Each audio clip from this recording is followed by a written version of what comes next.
Thank you, Dermot. Yes, Sir Graham has announced that the timetable, which I think was as we predicted, really, the thing we were waiting for, of course, was the number of nominations that candidates need to get. Why have you decided on 20?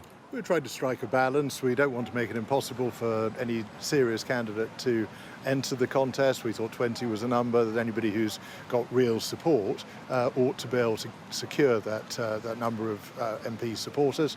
But we also want to make sure that we can move smoothly and reasonably quickly through the process, and we didn't want to have a cast of thousands in the election.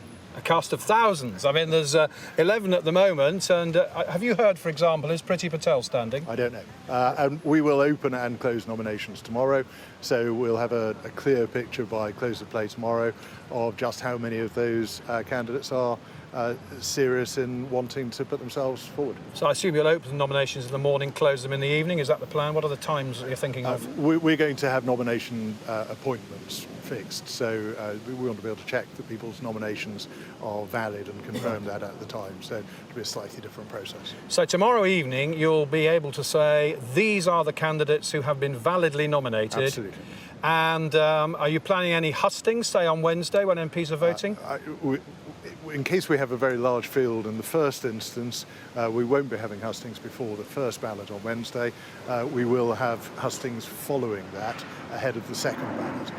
So probably on Wednesday evening we'll be offering hustings. And you've said to get to the second ballot, the candidates will need to get 30. Why did you decide on that number? Again, we want to see a reasonable progression. We want to see that people are picking up support beyond the 20 who've nominated.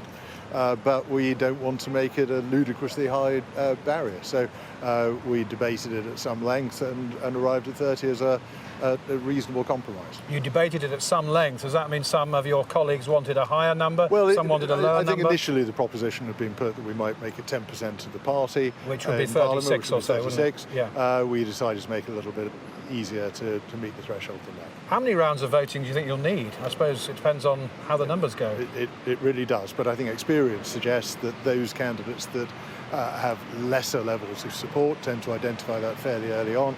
So I hope that we will be in that position early next week, and certainly we will get to 2 candidates before the House of Commons rises for the summer on the 21st of July. Now, you had a lengthy meeting with the board.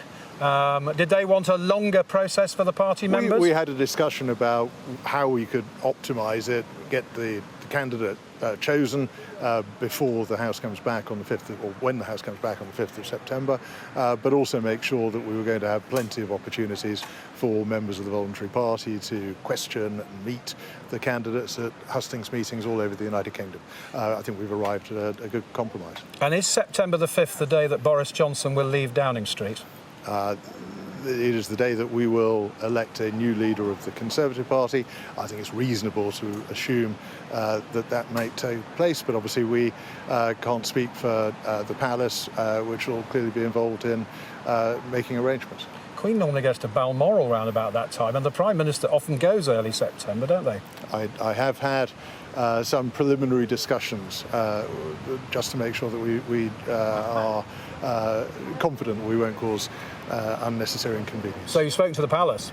I've had some discussions, but not necessarily directly with the Palace. You also said in answer to questions a few moments ago that you wanted an assurance from the top 2 who go to the ballot of the members that one of them won't pull out. That was what Andrea Leadsom did a few years ago, didn't she? Yes, and the trouble with that is you end up with the voluntary party not having the opportunity to quiz the candidates, not having that more protracted period of scrutiny, and it's obviously beneficial to be able to do that. We will do it over a relatively short period, but it will take place in time for the leader to be in position when the House comes back on the 5th of September. Sir Graham, thank you for speaking to Sky News. Thank you very much. There you go. Okay. There is Sir Graham Brady explaining how the whole thing's going to work.